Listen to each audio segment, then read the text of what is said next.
11वीं क्लास के यो आज आपको मैं नया चैप्टर जो शुरू कराने जा रहा हूँ वो है तीन। तो बेटो इसको पढ़ने से पहले पहले हम इसके कुछ जो सारांश दिया हुआ है आपको उसको बता देना चाहता हूँ कि इस पाठ का जो नाम रखा गया है वो 3 वर्ग ही क्यों रखा गया है। तो इसमें सबसे पहले जो 3 वर्ग का जिक्र है उसका तात्पर्य है पादरी वर्ग, अभिजात वर्ग और कृषक वर्ग। ये जो व्यवस्था थी सबसे पहले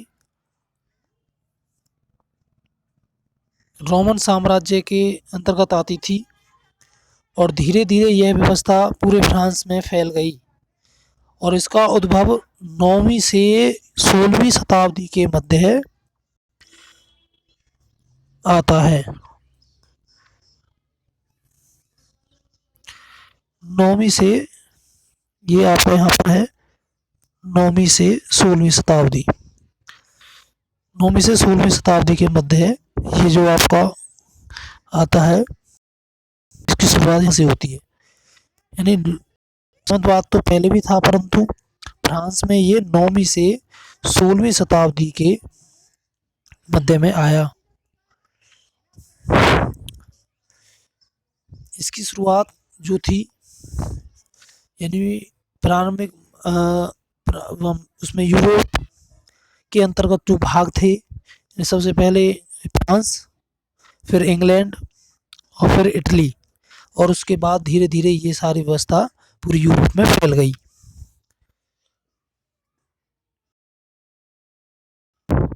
इसमें देखो, इसमें पढ़ेंगे हम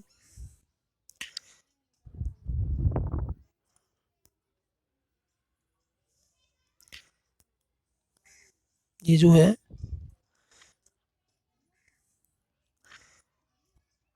स्थानों पर समाज की अर्थव्यवस्था है, राजनीति में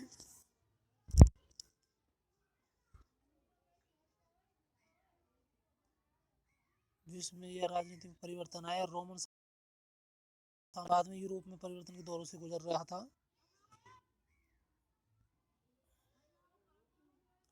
इसके आसपास भारत शक्तियां यूरोप के विभिन्न क्षेत्रों पर अपना अधिकार जमाने का प्रयास कर रही थी, में आंतरिक तौर पर आर्थिक संबंधों में बदलाव आ रहा था जिसके कारण राज्य की व्यवस्था बदल रही थी। अन्य भागों की तुलना में पश्चिमी यूरोप में परिवर्तन हो रहे थे। सामाजिक ढांचा तथा ताना बाना कृषि पर आधारित व्यवस्था से जुड़ रहा था। मतलब कृषि को मेन मकसद था कृषि को एक दिशा प्रदान करना, यानी उसको अपने अंदर रखना और उसको अपनी तरीके से उसमें परिवर्तन करना।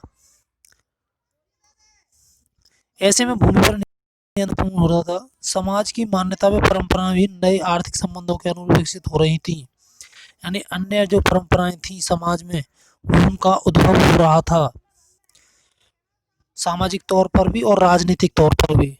और इस व्यवस्था में जो समय जो टाइम आउट रखा गया वो रखा गया 9वीं से 16वीं शताब्दी के मध्य में। पश्चिम यूरोप में इन्हीं परिवर्तनों को इस पाठ में हम पढ़ेंगे। तो इसमें सबसे पहला जो आपको और थोड़ा सा और मैं बता देना चाहता हूँ, जो इसमें सबसे जो हम जिक्र करने जा रहे हैं 3 वर्ग आपको मैंने बता दिए, पादरी वर्ग, अभिजात वर्ग और कृषक वर्ग। पादरी वर्ग में 2 महत्वपूर्ण पद जो शामिल किए जाते थे वो थे पादरी और बिशप का। अभिजात वर्ग में जो एक जो अन्य जो इसमें वर्ग जुड़ा हुआ था नाइट का। कृषक वर्ग जो था जो 2 गुटों में बटा हुआ था, एक स्वतंत्र कृषक और एक कृषक दास। पादरी वर्ग आपको पता है, पादरी जो था प्रत्येक गांव में जो फ्रांस के जो ज़्यादातर हिस्सों में प्रत्येक गांव जो होता था उसमें जैसे हमारे गांव में मंदिर होते हैं उस पर एक पुजारी होता है, ऐसे ही चर्च बने हुए थे। उनके जो धर्म स्थल होता है, पूजा का जो स्थल होता है, यानी इसमें जो चैप्टर में हम पढ़ेंगे ईसाईवाद के रूप में ही पढ़ेंगे सबसे ज़्यादा। जो इसमें ईसाई धर्म था वो किस प्रकार से विकसित हुआ, किस प्रकार से फैला। इसमें पादरी जो था उस चर्च का धर्म जो एक कह सकते हैं उसको धर्म की व्याख्या करने वाला, पूजा पाठ करवाने वाला, उनको दिशा देने वाला। और दूसरा था, आपको बता दें, इसमें बिशप, बिशप का आपको बता ही दिया है मैंने। बिशप जो था पादरी वर्ग का, पादरी वर्ग में बिशप का सबसे ऊंचा स्थान होता था। और ये बड़े बड़े चर्चों के साथ इसका संबंध होता था। जो गांव में जो बड़े बड़े चर्च होते थे उनकी एक मंडली होती थी, उसके संगठन का ये कार्य करता था। और इसके बाद बहुत बड़ी बड़ी जागीरें होती थी और ये अपना जीवन शानो शौकत से व्यतीत करता था। इसके बाद इसमें जो ये है पादरी वर्ग के जो कार्य थे वो इसमें बताए गए हैं। पादरी वर्ग के जो कार्य हैं वो राजा के द्वारा, मतलब इसमें एक पद था लॉर्ड का। तो लॉर्ड जो होता था वो जैसे राजा राजा है, वो पादरी वर्ग के ऊपर लॉर्ड होता था। पादरी वर्ग अभिजात वर्ग के ऊपर लॉर्ड होता था और अभिजात वर्ग कृषक वर्ग के ऊपर लॉर्ड होता था। यानी एक ऐसी उपाधि जो उसके अंडर आती थी, यानी एक उसको अपना एक स्वामी मानना लॉर्ड होता था। और ये राजा के द्वारा पादरी वर्ग को विशेष जो अधिकार दिए जाते थे, उसको राजा के द्वारा भूमि दी जाती थी। और ये पादरी वर्ग जो था वो भूमि से कर प्राप्त करते थे। और जो ईसाई वर्ग जो थे, उसको जो ये पादरी होता था वो ईसाई धर्म का मार्गदर्शक कराता था। और प्रत्येक जो पादरी होता था वो प्रत्येक रविवार को धर्म का उपदेश देता था चर्च में।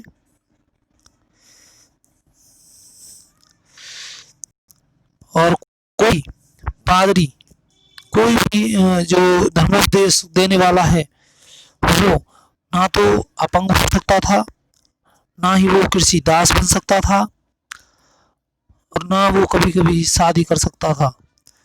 और ये जो वर्ग था वो किसानों की उपज का 10वां हिस्सा प्राप्त करती थी। नाइट में आपको ये उपजात वर्ग के बाद नाइट जो उपाधि थी वो भूमि पर पूरा उसका नियंत्रण होता था। ये राजा को अपना स्वामी मानता था। उसके अनुसार जो इसको उपदेश दिया जाते थे उनका पालन करते थे और उनको स्तर पर लाते थे। और ये संपदा पर पूर्ण का नियंत्रण होता था। जो क्षेत्र की जो भूमि है उस पर बने हुए किले हैं, महल हैं, उनमें ये अभिजात वर्ग रहते थे और उस पर इनका पूरा नियंत्रण होता था। सैनिक जो सब इनका जो कार्य था वो सैनिक बढ़ा सकते थे, सैनिक संपदा को बढ़ा सकते थे। ये इनका अपना स्वयं का न्यायालय होता था, अपनी ये स्वयं मुद्रा चला सकते थे। और इनका निवास स्थान मैनर होता था, मैनर में रहते थे ये। तीसरा में दो प्रकार के कृषक रहते थे। एक तो स्वतंत्र कृषक जो स्वतंत्र अपनी भूमि पर स्वतंत्र रूप से कृषि करते थे, और कृषक दास ऐसे लोग जो किसी जमींदार के एक दास बनकर रहते थे और उनसे कृषि करवाई जाती थी। उनको खाने पीने के लिए और उसकी ज़रूरतमंद की चीज़ों को दिया जाता था और उनको पैसे और कोई जो मजदूरी नहीं दी जाती थी। अब इसमें जो ये जो क्वेश्चन है सामंतवाद, सामंतवाद जो है वो फ्यूडलिज्म शब्द से बना है, जो जर्मन के फ्यूड शब्द से निकला है, जिसका अर्थ है भूमि का टुकड़ा, मतलब फीप।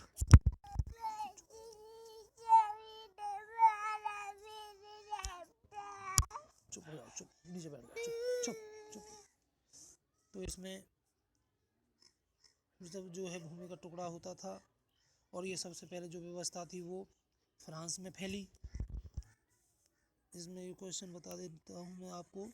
ये जो क्वेश्चन है, सामंतवाद प्रथा सबसे पहले फ्रांस में फैली, फ्यूड शब्द से बना है, फ्यूडलिज्म से। ये जो है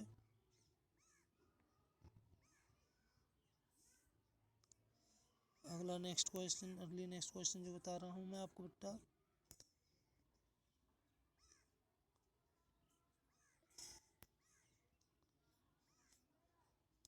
सबसे ऊपर कौन होता था?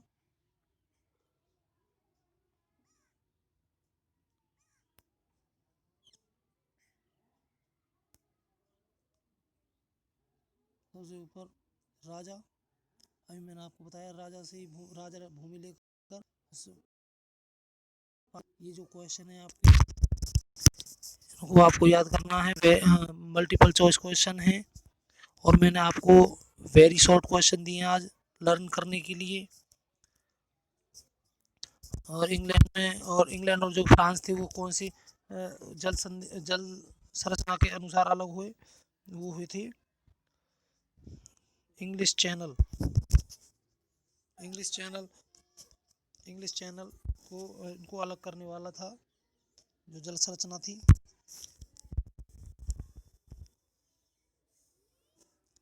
और सबसे बड़ा जो ईसाइयों का जो सबसे धर्मोपदेशक होता था वो होता था पॉप, जिसको कहते थे पॉप कहते थे। ये क्वेश्चन ये है आंसर इसका। पवित्र रोमन साम्राज्य की उपाधि किसके द्वारा दी जाती थी? पॉप के द्वारा। इंग्लैंड और फ्रांस को कौन सा मार्ग अलग करता है? जल मार्ग, इंग्लिश चैनल जिसको बोलते हैं। ये क्वेश्चन है आपके। चर्च में श्रेणी 3 थी। मठों में रहने वाले व्यक्ति को क्या कहते थे? भिक्षु कहते थे। कैथोलिक चर्च का मुखिया कौन होता था? पॉप होता था। समाज में प्रथम वर्ग पादरी वर्ग। मठ कहाँ पर स्थित है? इटली में। मैंने आपको बताया था कि सबसे पहले यूरोप, फिर इंग्लैंड और फिर इटली, और फिर पूरे यूरोप में फैल गया था ये धर्म, ईसाई धर्म। अज्ञात वर्ग का उदय सर्वप्रथम कहाँ हुआ? फ्रांस में। ये क्वेश्चन है। फीफ ये भूमि का टुकड़ा होता था जो पादरी वर्ग के अंतर्गत आता था। नाइट जो था वो अभिजात वर्ग का हिस्सा था। ये दोनों याद रखना, फीफ और नाइट। नाइट जो थे वो मैनरों में रहते थे। बिशप और पादरी वर्ग बड़े बड़े महलों, किलों, इनमें इनको रखा जाता था। और फीफ की उपाधि दी गई थी इनको। किस शताब्दी में के बाद यूरोपीय क्षेत्र कृषि तकनीक में बदलाव आए? 11वीं शताब्दी में कृषि बदलाव आए। मध्य यूरोप में एंजिल के नाम पर क्षेत्र एंजिलैंड का वर्तमान नाम क्या है? इंग्लैंड। ये जो फ्रांस पड़ा है, फ्रेंच एक जनजाति हुआ करती थी और उसका नाम फ्रेंच जनजाति को बड़े क्षेत्र पर विकसित हुई और उससे इसका नाम फ्रांस पड़ गया। नए तीर्थ स्थल क्या कहलाए? कैथीड्रल। किस शताब्दी में पर्यावरण में दोबारा परिवर्तन आया? 13वीं शताब्दी में। शार्लमेन किस देश का शासक था? इंपोर्टेंट क्वेश्चन है, फ्रांस का। आपको याद रखने हैं। अगले क्वेश्चन है आपके सामंतवादी, शॉर्ट क्वेश्चन है। सामंतवाद, ये क्वेश्चन याद करना है आपको। इंग्लैंड में सामंतवाद कैसे आया?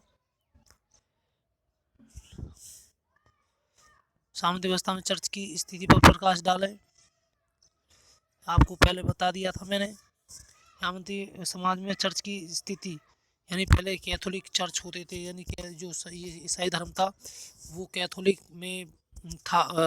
एक वर्ग था इसका नाम कैथोलिक।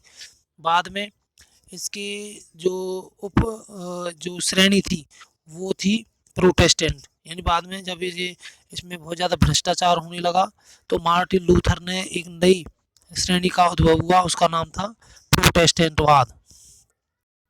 कैथोलिक चर्च का मुखिया पॉप होता था, वो सबसे बड़ा धर्मोपदेशक माना जाता था।